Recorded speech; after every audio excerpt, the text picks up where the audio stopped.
Hello everyone, in this video tutorial I am going to present you how to beveled matte white picture style in Microsoft PowerPoint 365. Let's get started.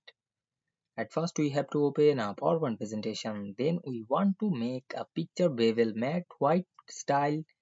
In this presentation, firstly insert a picture in another slide.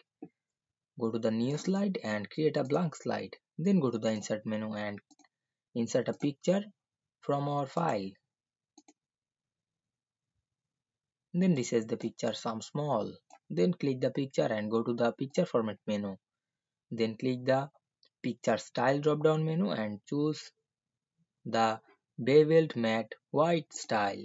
And we can see we make this picture bevel matte white style very easily. I hope you understand this video and enjoying the video very much. Don't forget to subscribe my channel and thanks for watching the video.